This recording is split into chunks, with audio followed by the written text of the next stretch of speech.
Sejak awal membangun tidak melihat wapres, melihatnya capresnya, melihat sosok Anies Rashid Baswedan, apapun makanannya, minumannya teh manis. Siapapun cawapresnya, yang penting presidennya Anies.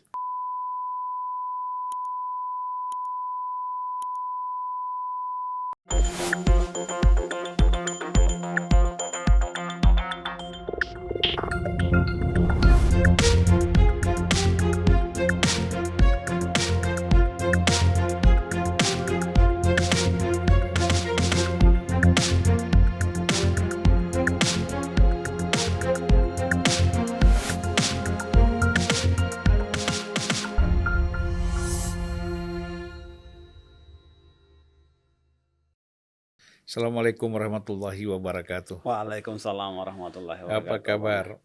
Alhamdulillah sehat-sehat Bang. Laude Basir ya? Laude Basir ya. Alumni Universitas Pendidikan Indonesia. UPI Bandung. Iya. Tapi kalau saya lihat udah melanglang buana kemana-mana nih soal pendidikan ya. Ya belajar, kita belajar. Mencoba untuk menjadi pembelajar. Ya, sekarang ini menjadi Ketua Presidium ya? Ya, Koordinator Presidium Relawan Anies Baswedan. Iya. Tapi relawannya juga namanya Anies. Relawannya juga Anies. Apa tuh kepanjangannya? Aliansi Nasional Indonesia Sejahtera. Wah. Jadi bukan Anies ini bukan hanya soal calon presidennya. Iya. Tetapi nama relawannya juga Anies ya. Anies ya. Jadi gampang diingat ya. Betul. Dan cikal bakalnya memang kami adalah relawan-relawannya Mas Anies ketika Pilkada DKI. Ada 21 komunitas berkumpul membentuk Anies ini. Luar biasa ya. Memang kalau orang sudah terjun di dunia politik udah susah meninggalkan itu. Ya, kita belajar dari Abang lah.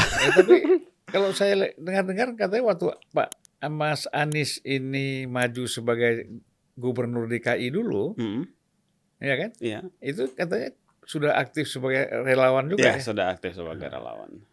Bahkan saya dengar-dengar lanjut lagi relawannya Sudirman Said di Jawa Tengah. Betul. Waduh. Ya saya karena latar belakang dari kampung memang ya. Jadi kalau lihat membaca profil orang bagus kan gitu ya, kita suka.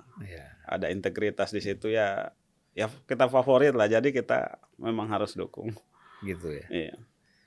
Termasuk Abang juga saya zaman mahasiswa kalau lihat Abang di TV itu pasti nggak akan pindahin channelnya karena lihat DPR RI itu berbobot lah gitu kalau mengikuti diskusinya Abang kan.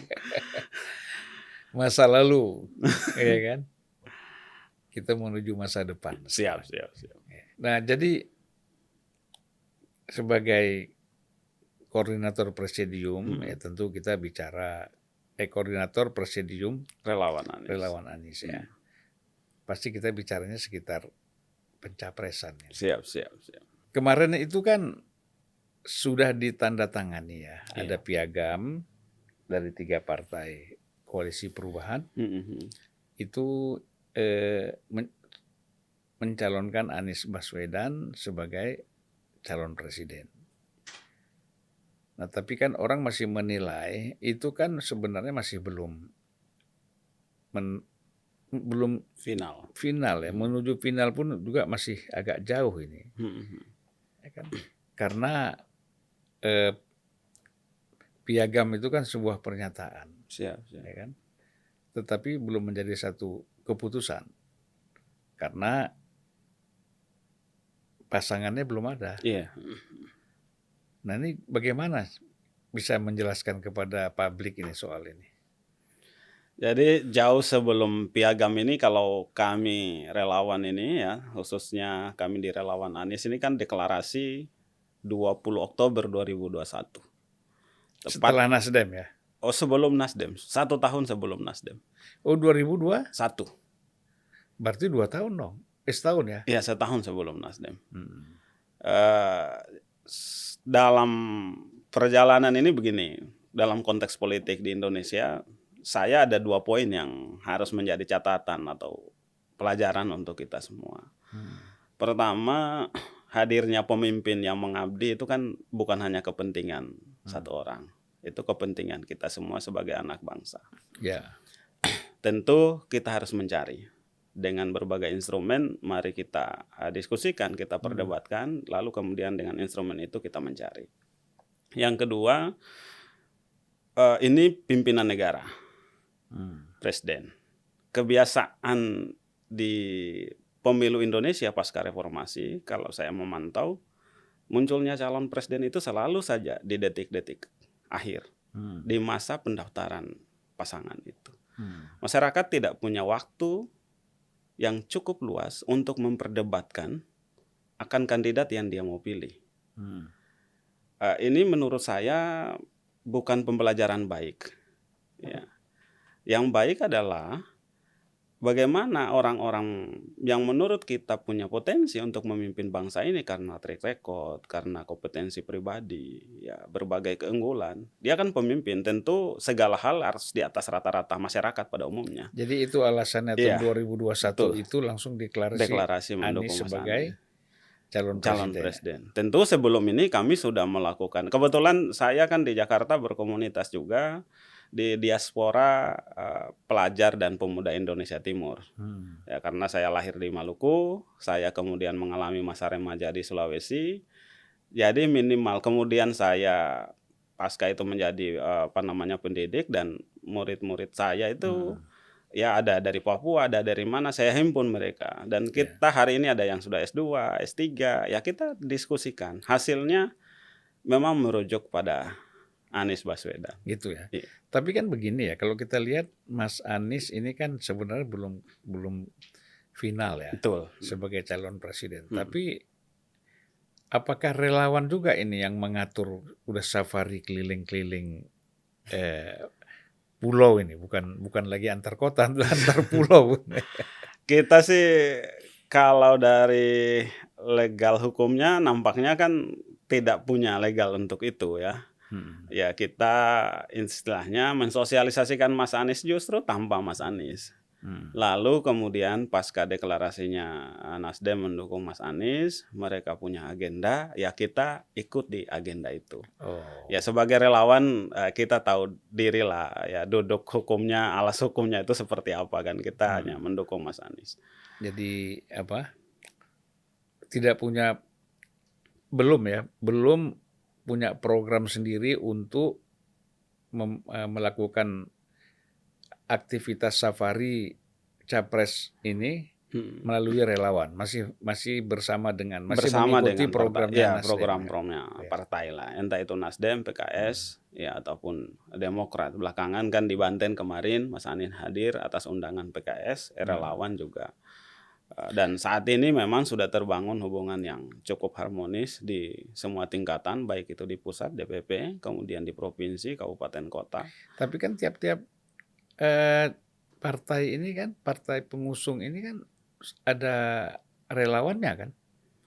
Ada, tetapi saya belum tahu persis. Yang saya tahu itu yang afiliasi mungkin baru PKS yang saya lihat sudah mulai beraktivitas relawannya, tapi satu simpul. Sementara yang mendukung Mas Anies dari awal, Nasdem. Ya, sebelum Nasdem atau berbarengan dengan setelah Nasdem, relawannya Mas Anies itu sudah hampir 300-an simpul relawan saat ini.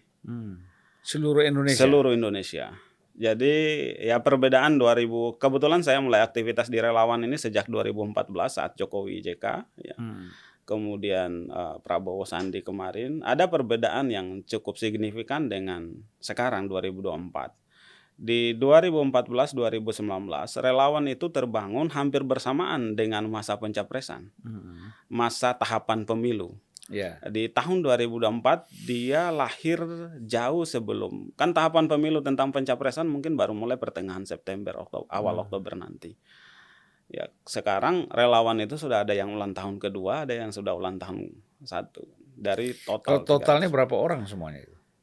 Setiap simpul relawan kan ada yang strukturnya beda-beda. Yang saya tahu persis ya, kebetulan saya di ANIS ya, di Aliansi Nasional Indonesia Sejahtera, dan kami punya aplikasi, ya memang sudah mendekati 100-an ribu itu pengurus. Karena itu baru pengurus, ya. simpatisan itu lain lagi, ada aplikasi Gitu ya. khusus lagi. Itu Pengurusnya. Nanti ada yang simpatisan yang hanya memilih Mas Anies, dia tidak masuk ke dalam ya, pengurus. tapi kan nanti dari pengurus 100.000 itu kan ada teman satu tempat tidur. Ya ada keluarganya kan gitu, Ya, ada saudaranya kan ya, gitu. Kan? Ya. Nanti anak istri. Betul. Saudara. Betul. Ya, cukup banyak juga. Ini strateginya luar biasa ya. Nah, kalau kita lihat ya, kemarin itu begitu ada buka puasa di Nasdem. Iya. Nah, itu kan Pak Erlangga datang dengan Pak JK. Betul. Golkar ya. Itu kan terkesan seperti dianggap Golkar ini mau gabung ke koalisi perubahan. Siap. Tetapi ternyata minggu kemarin Pak Jokowi bikin lagi pertemuan. Ya, di rumahnya Bang Zulhas ya. Pak Di Zulhas. kantor. Oh, di kantor. Kantor DPP PAN itu. Di belakang sini kantornya. Oh, nah, dia bikin di situ dengan 5 ketua umum partai. Siap. Tanpa Nasdem dan juga tidak hadir PDIP, ketua umum PDIP. Nah, jadi kalau kita lihat dari situ kan baru Partai Umat nih. Walaupun artinya belum mempunyai kursi di DPR ya. Tetapi kan sudah sebagai peserta pemilu 2024.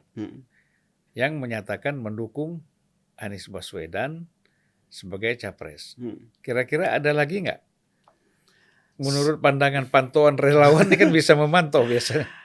Kami ini kan relawannya Mas Anies. Saya sebenarnya tidak terlalu fokus. Ya sejak awal jauh, bahkan Nasdem belum deklarasi pun pertanyaan-pertanyaan seperti ini saya bukan menjadi fokus perhatian. Ya, fokus perhatian kami adalah bagaimana popularitas, elektabilitas Mas Anies kan gitu.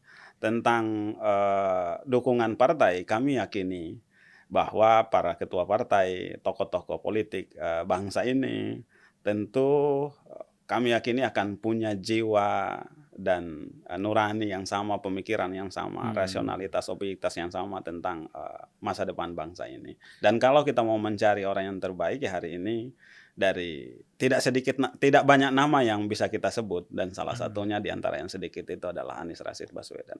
Jadi kami yakini itu saja. Kami kerja saja, yang penting popularitas, elektabilitas Mas Anies terus meningkat. Ya, kalau kita lihat kan begini. Banyak relawan ya, itu kan cenderungnya terpecah-pecah nanti. Siap. Kita kan tahu berbagai kepentingan masuk segala macam ya. Ada yang orang mungkin baru membuat ya, terus tidak terkoordinasi misalnya, itu kan bisa terjadi ya. Betul. Nah, bagaimana upaya yang dilakukan oleh Presidium ini untuk tetap relawan-relawan yang sudah 300 terbentuk ini, kemudian juga dengan nanti akan muncul relawan-relawan dari partai, itu juga pasti di seluruh Indonesia ada. Bagaimana menjaga soliditas ini? Alhamdulillah perjalanan waktu mengajari kami semua untuk itu. Hari ini dari hampir 300-an simpul relawan, ya, secara nasional itu terkomunitas dalam 4 komunitas besar. Ya, ada forum komunikasi relawan, ya disingkat Forkom, ada sekretariat kolaborasi relawan, ya kebetulan saya juga yang leader di sini kan gitu ya.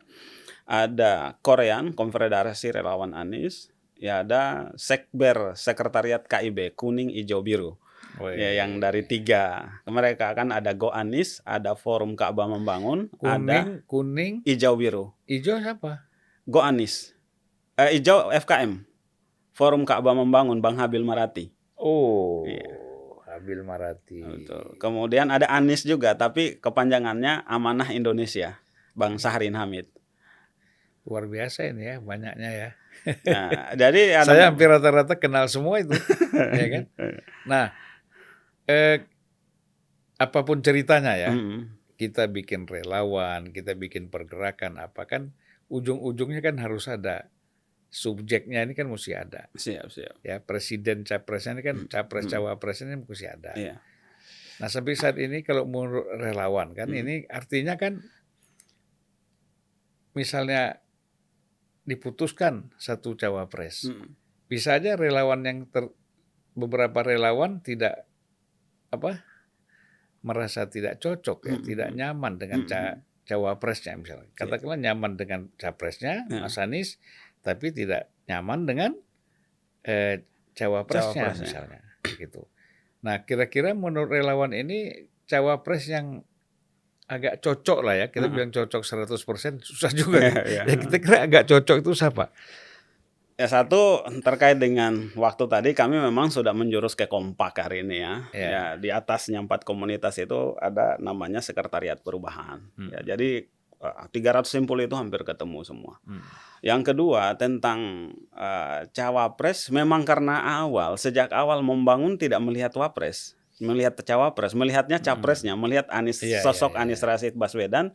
Jadi ini tidak jadi masalah sampai ada katakanlah quote itu ya, apapun makanannya, minumannya teh manis. Ya, siapapun cawapresnya, yang penting presidennya Anies. Gitu. Jadi tidak menjadi masalah nampaknya. Yang pasti kan Mas Anies sudah punya kriteria-kriteria yang disodorkan kepada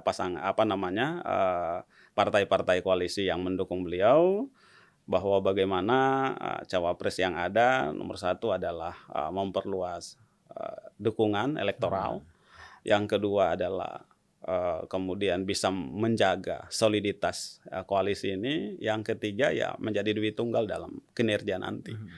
Ya itu kita ada beberapa nama yang sudah muncul ya. Satu Khofifah, kedua AHY, kemudian ada siapa? Andika juga ya. Ada Andika. Ada Yeni Wahid. Ya belakangan tadi malam saya nonton TV, Caimin juga disanding-sanding karena menanggapi pernyataan Pak JK itu katanya yang dari Jawa Timur ya. Ada siapa? Caimin dan Khofifah. Tapi ya kami relawan memang hampir tidak ada diskusi tentang cawapres. Gitu ya. Iya. Terserah aja. Pokoknya sami'na wa ta'na. Tapi kan gini. Pastilah ada ya. Kira-kira lah kan di antara ini yang paling mendekati. Karena semangatnya mungkin semangat Anies Presiden ya, jadi tidak gitu ya. Tidak terlalu memperbincangkan tentang. Kami itu dengan adanya 3 partai saja yang sudah mendukung Mas Anies itu udah sangat bersyukur. Tapi optimis nggak bahwa 3 partai ini akan konsisten? Ya optimisme itu kita simpan di depan dan itu yang kami kejar ya. Kita nggak mungkin kerja keliling saat ini hampir seluruh simpul relawan membangun basis kan gitu ya. Kalau tidak optimis, tentu optimis. Biarlah kurang-kurangnya Allah yang sempurnakan. Tapi kan begini, akan menjadi problem ya kalau misalnya kansnya AHY itu peluangnya sebenarnya peluangnya besar untuk menjadi cawapres ya. Karena punya partai, ketua umum, elektability juga cukup bagus, tinggi ya dibandingkan dengan yang disebut-sebut belakangan ini.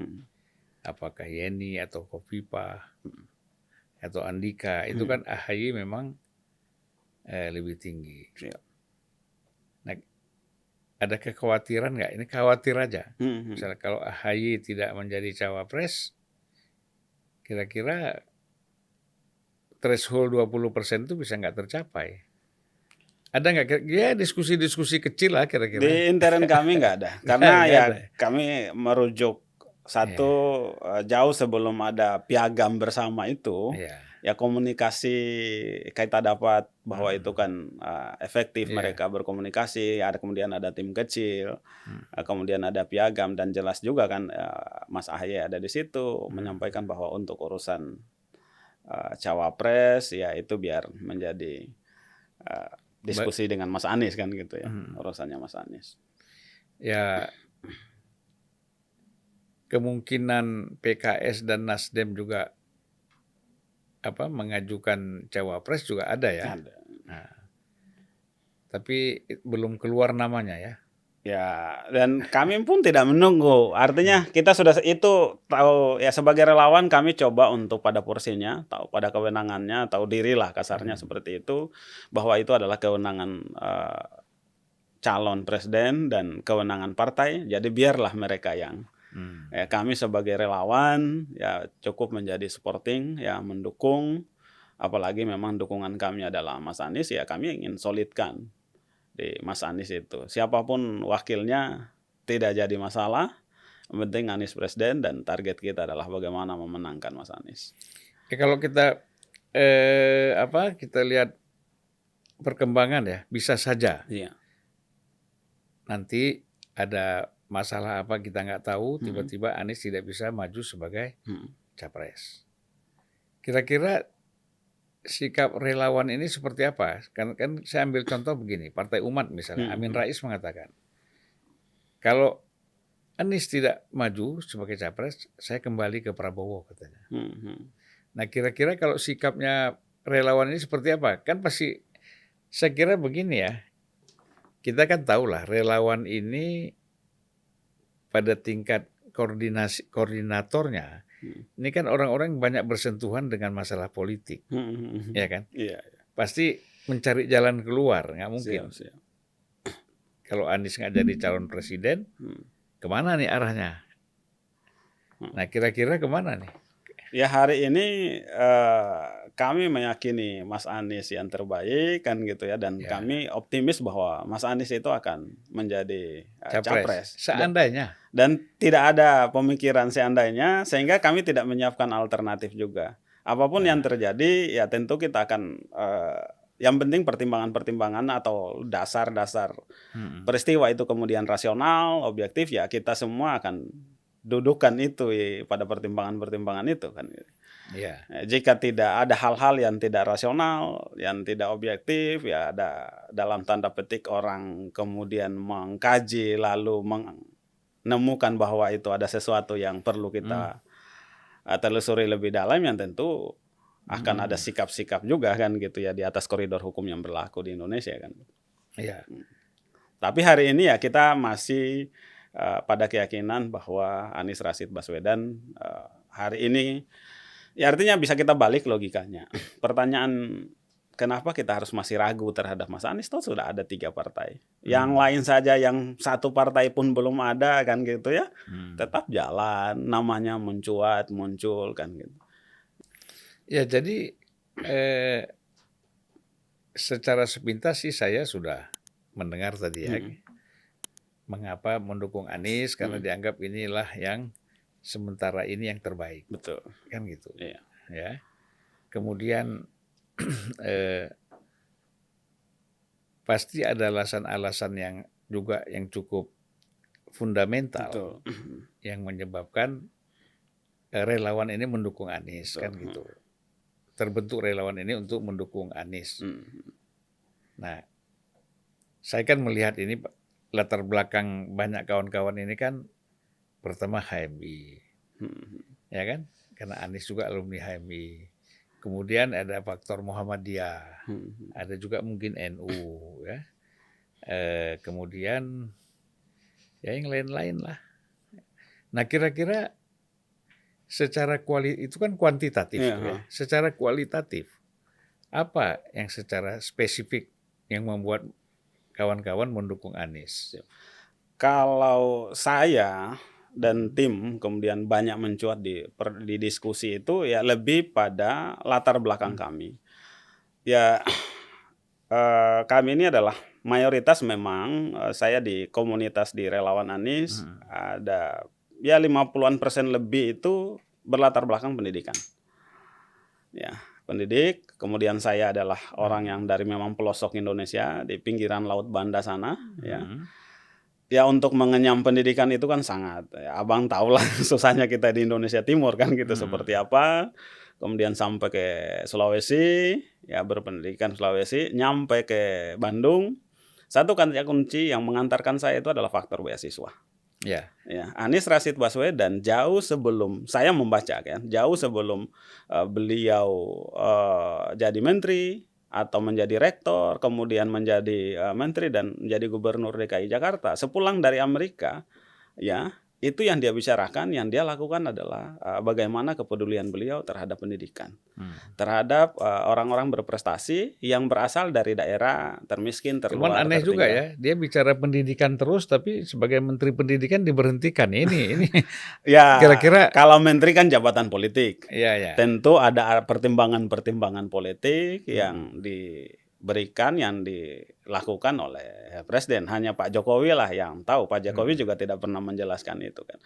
Tapi kita juga bisa bayangkan ya, saya jujur dulu juga relawannya Jokowi, Pak Jokowi, mendukung Pak Jokowi. Itu karena ya kesederhanaan beliau, latar belakang beliau yang orang banyak menyebutnya bahwa tukang kayu padahal bisnis kayu kan gitu ya. Mm-mm. Intinya saya ingin menyampaikan bahwa yang boleh jadi presiden itu ya latar belakang kita dari masyarakat juga bisa kan gitu ya. Mm-mm. Kita dari kelompok masyarakat bawah mendukung Pak Jokowi. Ini inspirasi.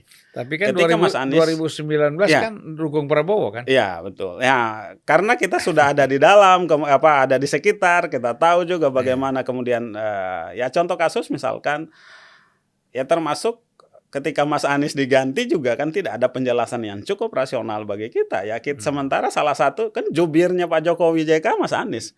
Ya kita yang sudah punya memfavoritkan Mas Anies ya cukup ya memilih pilihan lain juga kan gitu ya. Ketika Mas Aniesnya dukung Prabowo Sandi ya kita ikuti. Oh gitu. Jadi Ya. faktornya ini Anies ya. Ada Anies. Karena Memang dulu Anies di Pak Jokowi dukung betul. Jokowi. Ya, Karena Anies ini ada di salah satu faktor Ya. yang kemudian mempertebal dukungan itu. Ya, karena ya track record Mas Anies kan dari dulu lah, dari zaman mahasiswa ya banyak tokoh-tokoh yang kita lihat ya. Termasuk yang moncer lah pada saat itu. Kenalnya dengan Mas Anies ini sejak kapan? Saya mengenalnya kan lewat tulisan-tulisan, misalkan beliau berbicara bagaimana menghadirkan janji kemerdekaan itu kan jauh sebelum jadi menteri. Tetapi ketika beliau jadi BEM itu kan segenerasi dengan mentor saya di Bandung. Ya. Siapa?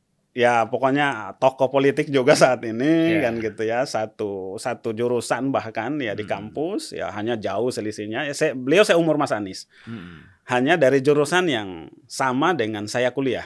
Bahkan mentor saya dalam berbagai aktivitas lah yang membuat ya kita anak kampung masuk di organisasi kemahasiswaan, punya keberanian ya, punya aktivitas mau membaca, kemudian beraktivitas berkomunitas dengan lintas lintas suku, lintas agama di Bandung ya, itu mentor saya dan segenerasi dengan Mas Anies. Beliau ya sering memperkenalkan. Jadi kesimpulannya anak kampung mengusung presiden. Kan kalau kita saya melihat pernah di Bosowa, ya, kemudian otomatis lah kita tahulah kalau Bosowa ini kan keluarga dekatnya Pak Yusuf Kalla ya. Siap. Nah, ini apakah ini dalam konteks mendukung Anies ini memang kalau perintah nggak mungkin ya, bukan perintah saya kira. Memang kan paling tidak berdiskusi dengan Pak JK. Kalau sekarang justru enggak sama sekali. Saya kan rekam jejak saya di pendidikan ya, justru menjadi anak buahnya di lembaga pendidikannya tokoh politik Jawa Barat lah ya, di daerah Parung sana. Lalu kemudian baru bersinggungan dengan Bosowa. Saya Bosowa juga di Bosowa Pendidikan. Yang orang banyak salah persepsi memang yang tahunya Bosowa itu pabrik semen segala. Ternyata saya Bosowa Pendidikan, saya guru kan gitu ya. Saya pengelola. Bukan di bisnis industrinya ya? Bukan. Saya awalnya di guru, kemudian menjadi pengelola lembaga pendidikan di yayasannya kan gitu. Sampai tahun 2016. 2016 saya sudah lebih dekat dengan Mas Anies, mengikuti Mas Anies kan gitu. Sebelum pemilihan gubernur. Ya, sebelum pemilihan gubernur. Jadi Mas Anies calon gubernur itu memang sejak proses pencalonannya ya saya relawan ya, bersama dengan sangat dekat itu sebenarnya dengan adiknya Mas Anies yang meninggal. Mas Ridwan. Ya, itu saya sangat dekat ya, jalan kemana-mana saat itu berbarengan kan. Dan beberapa teman-teman Mas Anies, junior dan senior Mas Anies yang latar belakangnya dari Jogja. Kebetulan saya istri juga kan alumni UGM, alumni Jogja, jadi banyak bersinggungan di ya komunitas Bandung yang bersinggungan dengan komunitas Jogja disatukan di Jakarta lah gitu. Pantas ini Jawa Barat Anies tinggi hasil surveinya ya. Enggak, itulah banyak faktor. Banyak faktor Kita ya. hanya faktor kecil aja. Ya. Nah jadi kalau pasti kan sudah lama ini ya, mengelilingi daerah-daerah di Indonesia ya. Betul. Bagaimana respon daerah terhadap pencalonan Pak Mas Anies ini sebagai calon presiden? Ini menjawab dua hal. Satu, responnya memang sangat bagus. Kedua, pertanyaan tentang anggaran juga. Jadi karena respon yang sangat bagus, pendanaan anggaran ini partisipatif semua. Saya datang ke daerah itu Pak, di luar bayangan saya, tiket saya ditanggung, kadang dibeliin, tempat penginapan saya, makan saya, sehingga bahkan mereka untuk mau katakanlah mau deklarasi atau membentuk relawan itu bikin kaos sendiri, bikin baju sendiri. Ya akhirnya misalkan kayak rompi ini ya sekitar 100.000, kaos itu sekitar 30.000, itu rata-rata patungan masing-masing. Sehingga saya datang murni tinggal datang sambutan, pidato, pulang. Ya daerah mana kalau misalnya kita bicara Sumatera ya? Sumatera itu yang paling tinggi. Ya daerah provinsi?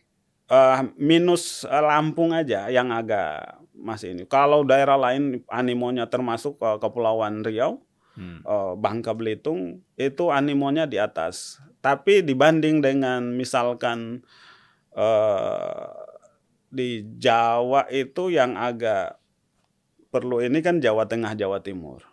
Saya itu punya istilah habis keliling Jawa Tengah, keliling Jawa Timur untuk mempertahankan mood naik lagi, untuk ngecas lagi itu saya ke Sumatera atau ke Kalimantan, ke Sulawesi. Itu cas lagi, emosinya motivasinya itu naik lagi kan, karena di sana ya kita mengatur waktu untuk menerima mereka yang susah. Banyak sekali yang minta mau ketemu, berpartisipasi, dan partisipasi ya ada relawan kebentuk sampai hari ini belum pernah ketemu Mas Anies. Contoh yang dari NTT kemarin kapan saya ajak ketemu juga dengan media, itu belum sampai hari ini belum pernah ketemu Mas Anies. Tapi mendukung Mas Anies. Ya mungkin karena kesibukan dan macam-macam, tidak semuanya bisa terjangkau. Ya dan mereka memang tidak menomorsatukan harus ketemu Mas Anies. Dari relawannya juga memang tidak ada upaya untuk mau mengakses, meminta misalkan minta ke saya, Bang aturkan untuk kita bisa audiensi dengan Mas Anies, enggak, kerja aja. Dia bilang nanti gampang lah urusan ketemu dengan Mas Anies kalau kerja-kerja kita bagus apa semua. Mas Anies sudah masuk tahapan pencapresan nanti ya.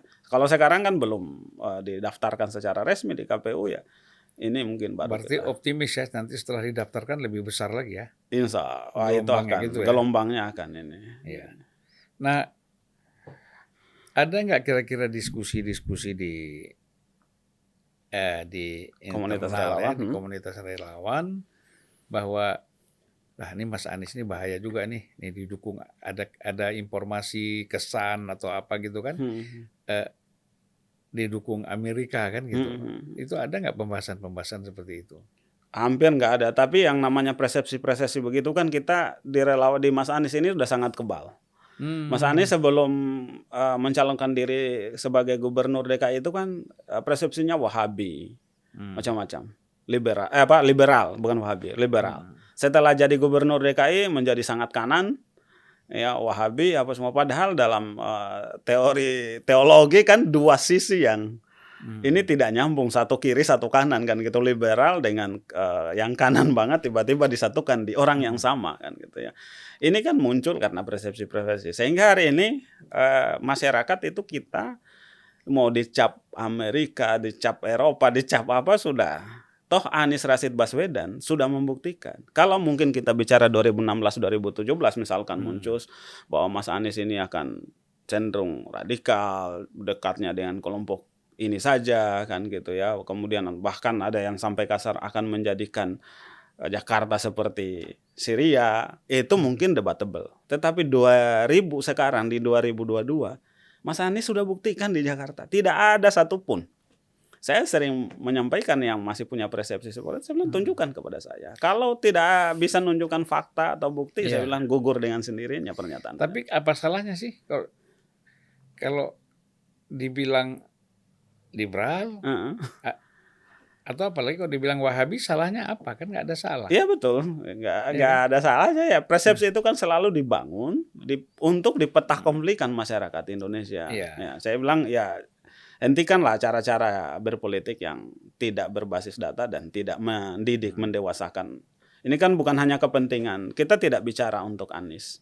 Kita mhm, tidak bicara untuk abang pun untuk saya. Kita mhm, bicara negara kesatuan Republik Indonesia. Kita bicara bangsa kita. Kita bicara masa depan bangsa iya, kita. Sebagai anak bangsa, mari kita kedepankan ya perdebatan-perdebatan yang basisnya rasional, objektif, berbasis data kan gitu. Ya kita punya kriteria dan dari kriteria ini mhm, mana yang lebih menjangkau masa depan. iya. Jadi pasti kan ada isu-isu utama ya Mhm, mhm. dalam dalam mengusung seorang calon Betul. presiden Iya. dan apa yang bisa disampaikan kepada publik dan Siap. publik bisa menyerap itu, Mhm, mhm. lalu terjadilah yang namanya dukungan. Betul.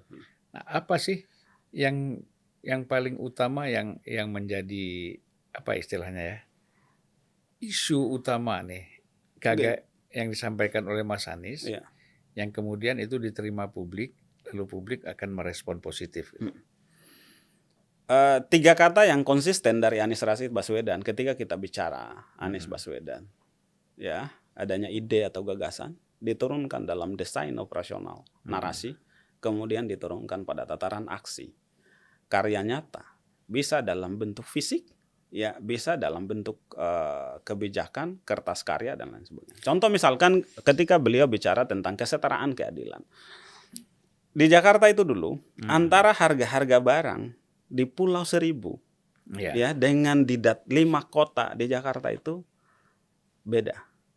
Dan mereka setelah Mas Anies memanggil, ya, melihat para ahlinya, akhirnya apa yang dia lakukan?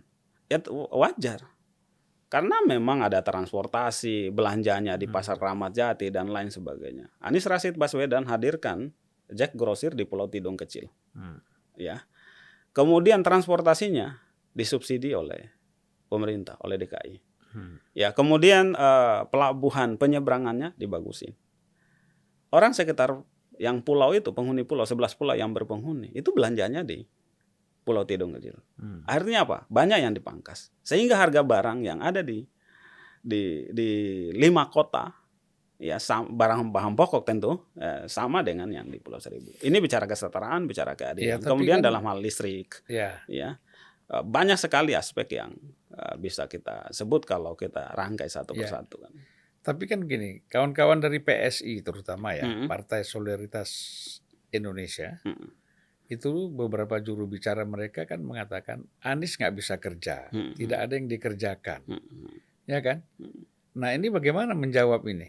Ya contoh kasus saya sempat ketawa kan gitu, tidak ada Hmm, yang bisa dikerjakan. Di depan kantor PRC itu, hmm, trotoar sebelum Anies dan sebelum Anies itu berbeda. hmm, Sekarang jauh lebih bagus. Bahkan, harusnya tidak pasang tiang bendera di situ, dia pasang tiang bendera. Jadi kadang hmm, memang ya karena, eee, opini yang dibangun tidak berbasis hmm, data, ya kayak gitulah hasilnya ya. Contoh hmm, kasus misalkan saya pernah berdebat juga dengan orang PSI tentang, hmm, apa namanya, sumur resapan. Saya bilang, "Saya latar belakang dari ilmu eksak, Bos. Saya hmm, sangat paham tentang, sumur resapan. Saya 10 tahun bolak-balik di Jepang, saya lihat contoh bagaimana sumur resapan itu." hmm. Kan. Jangan-jangan idenya dari Oh, enggak dari juga, Mas Anies kan dari Lode pembelajar, mungkin. enggak, Mas Anies ini pembelajar sejati kan gitu dan, Ya, kalau yang bagus itu mau dari hmm, negara manapun, mau dari Norwegia, Jepang, Selandia hmm, Baru, mana saja, kalau itu untuk sebuah peradaban, ya kita contoh. Kan hmm, sudah ada teorinya kan gitu ya. Ya teknokratik kan, bagusnya kan Mas Anies ini selalu ide tadi, ya. gagasan tadi, yang muncul selalu ada dukungan teori, ada dukungan hasil-hasil penelitian kan, ada dukungan contoh-contoh di negara-negara, maju. Ya, kita kan Mmm, eh, sejak DKI ya, sejak mhm, pilkada DKI itu, Anies itu kan diposisikan seolah-olah dia menang ini kan dengan apa, menggunakan politik isu politik identitas. Mhm, identitas. mhm. Nah, untuk capres sekarang ini bagaimana? Ya Itu juga ya debatable juga. Kalau kita Mm-mm. sebenarnya mau buka data, ya, dan Ya. berdasarkan tahun, Mm-mm. ya, ada pidato dukungan di gereja itu sejak tahun 2003 loh, masih Wagub. Kemudian Ahok masih Wagub. Saya punya videonya. Mm-mm. Kemudian pernyataan-pernyataan itu lahirnya dari mana? Kan akibat dari pidatonya Pak Ahok di Pulau Seribu Mm. yang menyinggung surat Al-Maidah. Mm. Nah, kan. Apakah pernah dari Mas Anies? Enggak. Dari tim sukses? Pernah? Mm-mm. Enggak. Bahwa kemudian ada dari relawan juga saya nggak pernah temukan. Munculnya itu kan dari pendukung. Saya selalu analogikan ibaratnya begini. Orang main bola, Mm-mm. ya, di dalam terjadi tekel-tekelan. Kan wasit punya hak. Dalam konteks ini KPU punya kartu merah apa semua kan. Ini kartu merah aja nggak keluar, penonton tetap aja ribut. Walaupun permainan sudah selesai, penonton masih aja itu menang gara-gara tadi tekel tadi apa semua tadi kan macam-macam. Ini keributan Ya. penonton yang mau coba dibawa di tengah permainan kan. Tapi sebenarnya kan kalau kita kembali kepada Al-Maidah ayat 51 itu ya. Iya. 51 ya. Itu sebenarnya kan nggak ada masalah itu. Iya sebenarnya nggak ada masalah. Nah, tetapi kan terkesan dimanfaatkan oleh para pendukung Mas Anies untuk bagaimana memblow up ini kemudian menjadi satu isu yang kemudian menjadi satu isu yang strategik untuk memojokkan Ahok kan gitu. Nah, bijak nggak kita? Ya, Anies sama sekali nggak ada. Coba dicari bukti-bukti bahwa Anies terlibat ataupun Bang Sandi terlibat. Tim sukses yang resmi yang dikomandani Bang Mardhani M. Taufik nggak ada. Relawan-relawannya yang terdaftar nggak ada itu. Ini kan munculnya dari bahkan mereka yang demo yang apa itu merujuk pada mana? Kan merujuk pada suratnya Ketua MUI. Iya. Yang jadikan rujukan ya kan saya bilang tadi itu jauh sekali ke Mas Anies kan gitu. Bahkan terhadap kasus Mahindun misalkan, itu kan baik Anies maupun Ahok mengeluarkan surat yang sama. Kalau kita tracking di media, ya semuanya itu punya sikap dari Ahok dan Aniesnya sendiri itu nggak ada. Iya. Tapi riuh yang muncul itu adalah ya lapis kesekian mungkin para pendukung simpatisan sebenarnya lebih tepatnya. Ya, bahwa kemudian ada persepsi mengambil. Ya siapa yang bisa membantah persepsi? Ya, Giringan orang kan. ketika di Surabaya ya kalau saya nggak salah itu kan Anies Baswedan mengatakan bahwa politik identitas itu tak bisa dihindari dalam pemilu, ya kan? Apa ini? Bagaimana kita menangkap makna ini? Saya sendiri kalau dari banyak rujukan yang kita baca, ya jauh sebelum kita misalkan dalam pandangan-pandangannya Bang Rocky misalkan merujuk buku-buku luar, kemudian Pak Sujiwo Tejo juga, kita semua bangsa saya pun kita tidak bisa menghindari dari identitas kita. Saya kan jelas saja dari nama saya sudah jelas.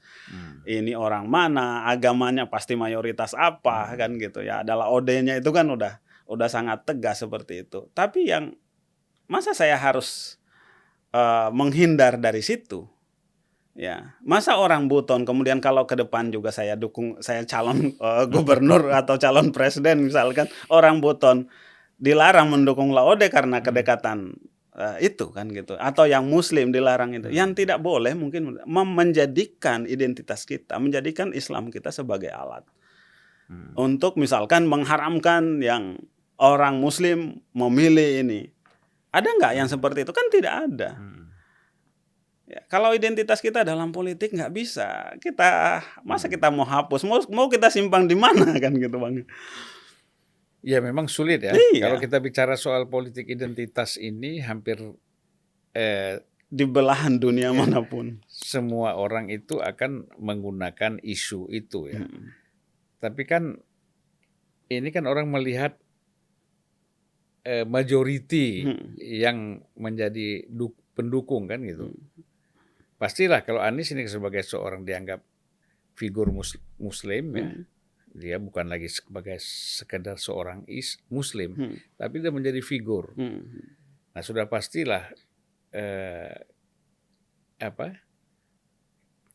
sebagian besar orang-orang Muslim ini kan akan mendukung Anies kan gitu.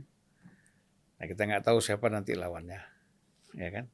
Makanya Katakanlah memang preferensi-preferensi kita dalam berdemokrasi yang memang harus banyak. Ini tugas kita semua. Kanda. Saya itu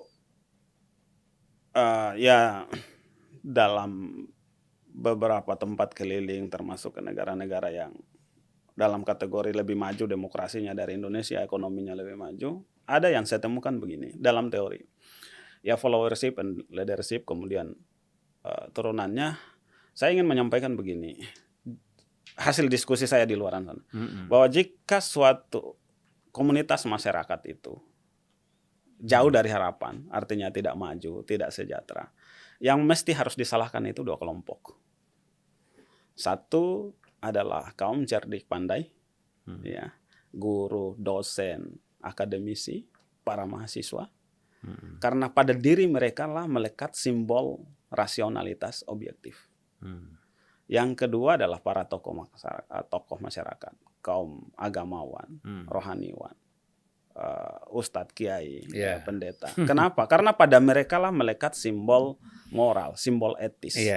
Pemimpin yang bagus memang yang mestinya lahir dari pertimbangan-pertimbangan yang rasional, objektif, basis demokrasi kita harus itu, kemudian juga memegang etik moral yang tinggi, yang tidak punya cacat-cacat hukum, cacat apa. Kalau saja dua kelompok ini berjalan efektif, ya, memberikan rekomendasi, ya sekarang mari kita introspeksi diri dan kita lihat bagaimana hidupnya di Indonesia kan. Ini PR besar kita semua. Ya. Dari beberapa partai politik pendukung ini kan memang sudah ada statement ya. Nah sekarang kan kalau kita berangkat dari isu Formula E, misalnya, ini kan belum ada kepastian, belum ada keputusan. Apakah ini sudah dianggap selesai, final, atau apa gitu kan? Nah ada kekhawatiran nggak dari relawan bahwa ini tiba-tiba Mas Anies ini bisa aja muncul ini status ditingkatkan, apakah nanti menjadi tersangka atau apa kan gitu. Nah kira-kira ini menjadi kekhawatiran atau menjadi ya diskusi-diskusi lah di antara kawan-kawan relawan. Saya bukan latar belakang hukum, tetapi bacaan-bacaan yang sudah munculkan hasil penilaian BPK, ya kemudian bagaimana itu diteruskan kemarin, kemudian ada ya sudah 3 kali info yang kita peroleh itu bahwa itu clear and clean. Lalu kemudian ini kan rame di KPK. Ya tentu KPK juga, ini yang saya bilang tadi ya pertimbangan alasan duduk alasnya itu, alas hukumnya juga kenapa misalkan dibahas atau bahkan nanti ke depan sampai ditersangkakan otomatis, ya tentu ini harus diterima secara meyakinkan oleh masyarakat. Jika tidak, ini akan menimbulkan kegaduhan menurut saya. Walaupun terkait hal-hal yang demikian sebenarnya di kalangan kami relawan tidak terlalu banyak diperbincangkan. Kekhawatiran memang ada, tetapi bagi kami bukan itu fokusnya. Kami fokusnya memang di elektabilitas Mas Anies. Ya, kalaupun itu tadi poinnya ya tentu kita yakini, kita percaya bahwa yang duduk di aparatur negara ini, entah itu KPK, polisi, jaksa, dan semuanya, itu adalah orang-orang yang punya integritas, orang-orang yang punya kredibilitas, menjaga bangsa ini kan. Ya, tentu tidak ada macam-macam, tidak ada. Proporsional ya. Iya. Ya, karena masyarakat akan menagih itu jika dilakukan ada cacat-cacat yang tidak bisa dipertanggungjawabkan. Tidak fair misalnya ya. Iya. Apa yang dikhawatirkan oleh SBY itu kan. Iya. Nah jadi kita kan melihat bahwa ini 3 partai. Nampaknya untuk nambah juga agak sulit. Karena 5 partai kemarin sudah mengatakan akan membentuk koalisi besar kebangsaan ya. Ya kalau saya belajar dari Abang ya dalam konteks politik ini kan sebelum ketok palu itu ya kemungkinan itu masih ada terjadi. Gitu ya. Ya dalam kasus Jokowi Mahfud MD itu kan sampai jam 2 siang masih Begitu tahu-tahu 4:30 berubah kan gitu ya, jadi Jokowi ke Ma'ruf ya. Ya enggak, maksud saya kita bicara seandainya kan gitu. Heeh. Ini ada 5 koalisi besar, Mhm. ada 3, ya kan. Terus kemudian kemungkinan koalisi besar ini akan tambah lagi PDIP di dalamnya, Siap. kan begitu. Iya.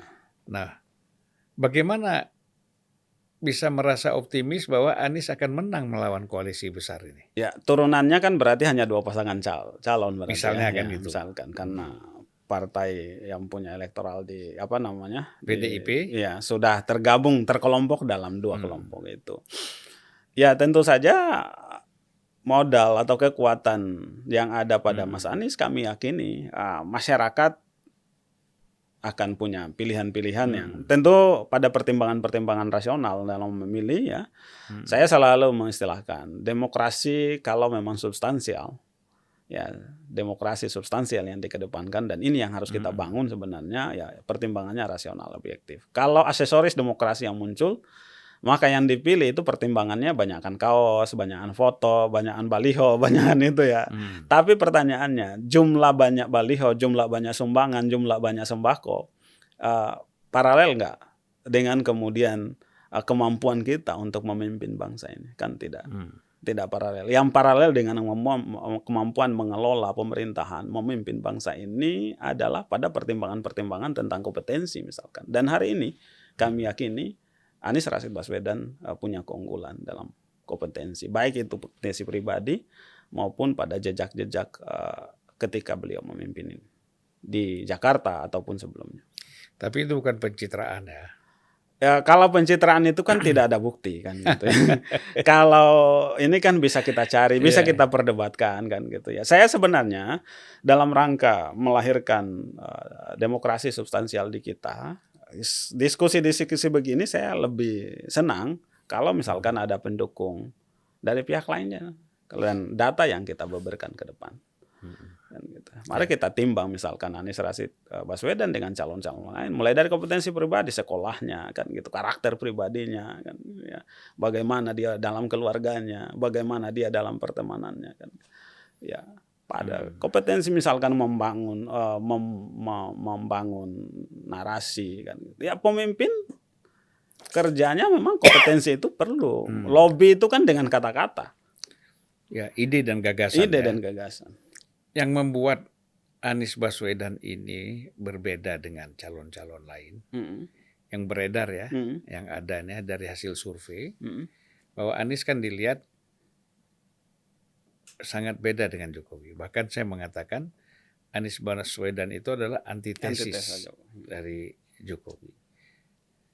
Nah, artinya kan Anies ini apakah akan melanjutkan program dari Pak Jokowi atau seperti apa harapannya? 2 poin Bang ya, keunggulan Mas Anies. 1, dia punya keunggulan bagaimana ide, narasi, kemudian aksi ini dibuktikan di track record. Yang kedua adalah pribadinya yang saya sampaikan ya agak komplit lah beliau ini. Tidak ada dendam dan sangat meyakini masa lalu sejelek apapun itu adalah bagian dari masa lalu kita.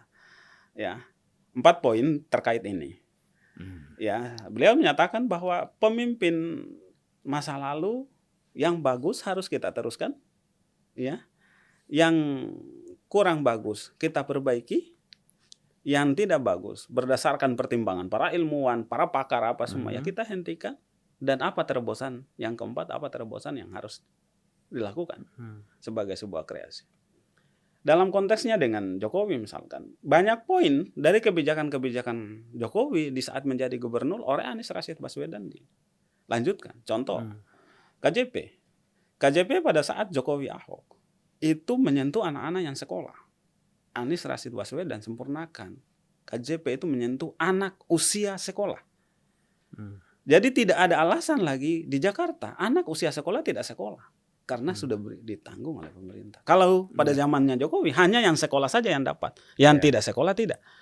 Walaupun dia masih dalam usia sekolah, karena putus sekolah, berhenti apa semua. Anies tidak boleh, semua orang harus sekolah. Apa alasannya kamu tidak sekolah? Toh pemerintah yang tanggung. Ya memang kalau kita lihat ya, orang harusnya kalau bicara dari segi historis ya, kita misalnya melihat apa itu yang Reklamasi. reklamasi. Contoh misalnya. juga reklamasi. Ini Ya. contoh juga bahwa Mas Anies bagaimana itu kemudian rapikan, baik dari segi legalitas hukumnya kan gitu ya. Orang banyak, Mas Anies kan terbitkan IMB apa segala. Emang yang dimaksud dengan menghentikan 3 pulau yang sudah jadi itu, Anies Rashid Baswedan bikin kebijakan, hey para pengembang, keruk lagi, kembalikan tanahnya, apakah mau begitu? Kalau dilakukan itu bagaimana dengan kepastian investasi di Jakarta kan gitu? Kan tidak. Anies Rashid Baswedan yang sudah jadi oke dirapikan, ya. Tetapi sekian pulau yang belum hentikan, jangan ada lagi. Cukup 4 pulau ini. 1 pulau punyanya pemerintah yang Tanjung Priok Baru itu, ya 3 pulau yang kemudian yang hari ini diatur, ya tidak privasi 100%, sepertiga saja yang privasinya kan gitu ya. Kemudian ada untuk fasilitas umum, ruang terbuka hijau. Tapi kan orang nggak percaya itu. Bahkan orang mengatakan bahwa dianggap tidak konsisten, ya. Bahwa dulu mengatakan ingin memberhentikan reklamasi, tapi ternyata ketika menjadi gubernur reklamasi berjalan terus kan gitu. Tadi jawabannya itu ya. Ya tidak ada lagi pembuatan pulau itu udah nggak ada. Yang ada itu menata yang 3 pulau yang sudah jadi. Kan masa Mas Anies mengambil kebijakan, keruk itu pasirnya, keruk itu tanahnya, kembalikan di mana kau ambil dulu. Kalau begitu kan kesinambungan pemerintahan kita bagaimana jadinya? Kemarin mereka kan melakukan investasi itu bisa jadi juga sudah ada kesepakatan perjanjian dengan pemerintahan sebelumnya. Kan nggak bisa begitu, pemerintahan ini kan berkesinambungan. Ya itu tadi maksud saya itu. Oke. Kalau kita melihat lagi persoalan IKN ini ya. Ini kan isu yang paling hot itu kan gitu. Anies tidak akan melanjutkan IKN. Gitu loh. Apa yang sementara IKN ini proyek kita bilang programnya mercusuarnya Pak Jokowi kan gitu. Bahkan setiap calon presiden itu kemungkinan dari sisi Pak Jokowi itu selalu melihat apakah dia mampu atau mau meneruskan proyek IKN ini. Nah ini kan Mas Anies ini dianggap salah satu calon, satu-satunya, bukan salah satu ya, satu-satunya calon presiden yang dianggap tidak akan melanjutkan IKN. Ya memang sudah dijawab sih, karena menurut Anies Baswedan bahwa sudah ada undang-undangnya. Undang-undang itu ya. Undang-undang kan begitu. Melanggar nanti Mas Anies. Nah, tapi kan kalau memang artinya dari segi prinsip nanti tidak disetujui, undang-undang kan bisa dirubah juga, kan? Nah, bagaimana nih? Ya kalau dirubah. Bagaimana cara meyakinkan publik bahwa Anies ini konsisten akan melanjutkan IKN? Nah, ini apa? Saya melihat contoh Jakarta dalam berbagai kasus. The real the next Jokowi itu adalah Anies Rashid Baswedan. Banyak sekali kebijakan-kebijakan yang bagus. Ya, ada sana sini pembenahan apa segala, dan mungkin juga ada yang di hold kemudian dilanjutkan. Anies Rashid Baswedan banyak meneruskan kebijakannya Pak Jokowi yang bagus. Saya bisa nyebutkan banyak contoh. Dalam konteks juga IKN, saya rasa satu itu sudah jangan keputusan. banyak contoh, nanti kita nggak buka puasa. Artinya kalaupun dibuka satu termin khusus contoh-contoh itu saya bisa menyebutkan banyak contohnya, termasuk naturalisasi, normalisasi. Saya paham kenapa itu harus dinaturalisasi, kenapa harus dinormalisasi. Ya terkait dengan kejenuhan tanah di Jakarta dalam terkait dengan daya tampung airnya, hitungan secara geografisnya ada itu, ya. Tapi kita kembali ke kasus IKN itu, ya. Ini sudah keputusan undang-undang. Belajar dari mencontoh di DKI, saya rasa Anies Rashid Baswedan akan melanjutkan, ya, karena itu sudah keputusan undang-undang. Kalaupun kemudian undang-undangnya dirubah, itu bukan kewenangan Anies semata, kewenangan dengan DPR RI kan gitu. Tapi kan sebenarnya soal biasa itu pindah ibu kota itu, bukan persoalan yang luar biasa ya. Saya kira hampir banyak negara, Malaysia tetangga kita, Malaysia pindah pusat pemerintahan ya. Ibu kotanya tidak pindah. Tetap di Kuala Ibu Lumpur. kota tetap Kuala Lumpur, tapi pusat pemerintahannya di Putrajaya. Kalau Australia kan memang Ya pindah. pindah, Tuh. ya. Ibu kotanya memang pindah ke Canberra, Canberra. misalnya. Dan beberapa negara sudah berapa kali pindah, Siap, siap. ya kan? Iya. Sudah berapa kali pindah ibu kota. Betul. Sebenarnya itu hal biasa, Hal biasa. bukan hal yang luar biasa. Tapi kan kadang-kadang karena ini menjadi isu yang dianggap hot, apalagi mau menjelang pemilu, nah ini kan bisa macam-macam bola liar ini kemana-mana. Nah, jadi bagaimana pandangan Mas Anies melihat persoalan tentang keberagaman, kan, pluralisme di Indonesia ini? Mungkin kan pasti ada diskusi lah. Itu satu dari sekian poin tentang urusan pendidikan. Ya saya sebagai anak kampung lagi yang lahir di daerah yang plural, Anies Rashid Baswedan jauh sebelum menjadi apa-apa sudah menulis tentang menenun tenun kebangsaan, merangkai tenun kebangsaan. Ya. Itu karena apa? Ya kita Indonesia ini memang banyak suku, banyak agama, banyak bahasa, dan Anies Rashid Baswedan sudah lama bicara tentang kebinekaan itu. Beliau menyampaikan pesan dan selalu saya banyak kutip, ya, cukupkan diskusi tentang kebinekaan. Ini pemberian Tuhan, ini kodrati, ya adanya. Tetapi mari perbanyak diskusi tentang manunggal ika, tentang bisa bersatu dalam kebinekaan itu. Ya, yang harus kita perbanyak diskusikan itu. Jangan mempertentangkan tentang kebinekaan kita. Karena kita bukan memilih dengan kebinekaan kita.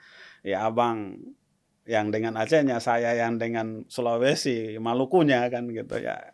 Kita bukan pilihan untuk kita lahir dari situ. Tapi kan ada kekhawatiran orang begini.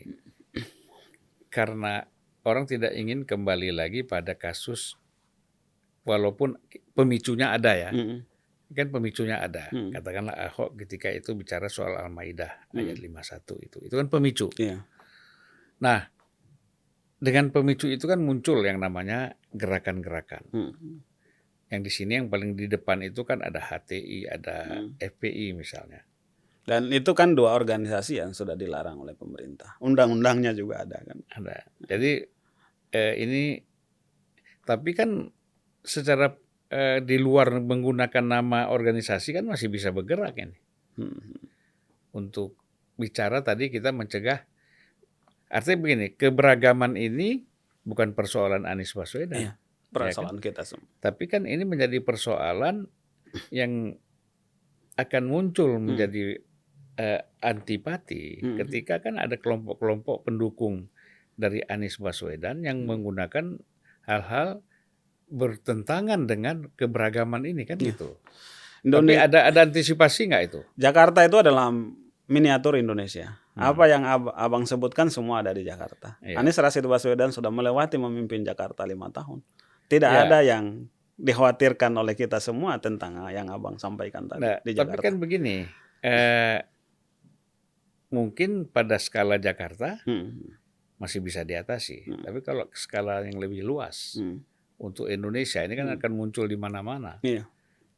Maksud saya bagaimana, apakah relawan atau ada komunikasi bagaimana berupaya meminimalisir ini atau mencegah ini sama sekali? Kita bicaranya saat ini, saat Mas Anies bukan siapa-siapa, tentu kewenangan pemerintah saat ini dan kita semua masyarakat. Nah, kalau nanti misalkan Mas Anies, semoga Allah kabulkan ya, tertulis di Yaumil Mahfudz bahwa beliau yang jadi presiden, dengan pengalaman Jakarta, itu kan tinggal diekstrapolasi bagaimana beliau memimpin Jakarta, ya, memimpin Indonesia. Toh kalau bayangan hari ini yang juga mendukung Mas Anies, saya kapan malam berdiskusi dengan teman, ada minimal 2 kelompok relawan itu yang pimpinannya Kristen. Ada bukan 2, 3. Kemudian ada juga yang dari Hindu. Ada juga ada satu relawan itu dari komunitas Chinese, Konghucu. Hari ini sama-sama kita mendukung Mas Anies, dan yang kita bicarakan ya fakta-fakta Jakarta. Anies Rashid Baswedan orang yang sangat toleran, ya, mengakui heterogenitas itu dan tidak hanya mengakui, kemudian mengayomi, melindungi. buktinya, ada kebijakannya yang BOTI itu. Ya, satu-satunya di Pada akhirnya mungkin ya apapun yang kita diskusikan itu kan akan dibuktikan nanti kan Iya. gitu. Semua ini kan kita harapan. Ya, Dan harapan. tugas kita semua termasuk Abang adalah mengawal Ya. itu kan gitu. Ya kita mengharapkan semuanya berjalan damai, Siap. ya tidak ada kericuhan, tidak ada keributan, karena kita ini sudah capek dengan banyak sekali masalah di tengah-tengah masyarakat dan rakyat Indonesia. Apalagi sekarang Bangsa ini sudah umur 77 tahun ya. Ini sudah dewasa menuju tua. Ya tapi kan kalau kita lihat dari ribut-ribut di medsos itu kita bisa jadi juga semakin mundur. Ya makanya umur segitu mestinya kita sudah makin dewasa, makin sejahtera. Ya janji kemerdekaan kita makin terpenuhi dan ini tugas kita semua. Baiklah, Laude Bashir, Siap. Koordinator Presidium DPP Relawan Anies Baswedan. Saya berterima kasih ya sudah hadir di sini, kita berdialog dalam bisa suasana. Bertemu dengan senior yang cukup juga saya favoritkan di zaman saya mahasiswa. Ya, jadi kita kan kadang-kadang harus bisa berkomunikasi dengan siapapun. Ya, dengan siapapun, tidak lihat beda usia, ya karena serapan pengetahuan, informasi dan gagasan itu kan juga dari kalangan yang lebih muda itu kan juga banyak. Kami yang muda tetap mengharapkan tentor-tentor dari Abang lah, nasihat-nasihat. Jangan. Kita ini kan kalau orang sudah tua itu kan paling dihormati kan gitu. Tapi yang tua ini kan harus menyayangi. Yang muda. Itu baru harmonisasi itu akan lahir ketika yang muda menghormati yang tua, yang tua itu menyayangi, bukan menindas kan gitu. Makanya sekretariat kami itu namanya Rumah Harmoni. Ya, memang secara filosofi bagaimana berjuang dengan cara-cara harmoni untuk mewujudkan harmonisasi kehidupan, dan secara geografis letaknya memang di bilangan halte harmoni. Ya insya Allah kita doakan kita undang semua. Lah main-main Boleh, insya Allah semuanya kita ini apa yang dikerjakan itu sukses untuk kebaikan bangsa dan negara ya. Siap. Semuanya berjalan Amin. lancar. Ya, salam buat kawan-kawan relawan semua. Siap, Bang. Terima kasih. Assalamualaikum warahmatullahi wabarakatuh. Waalaikumsalam warahmatullahi wabarakatuh.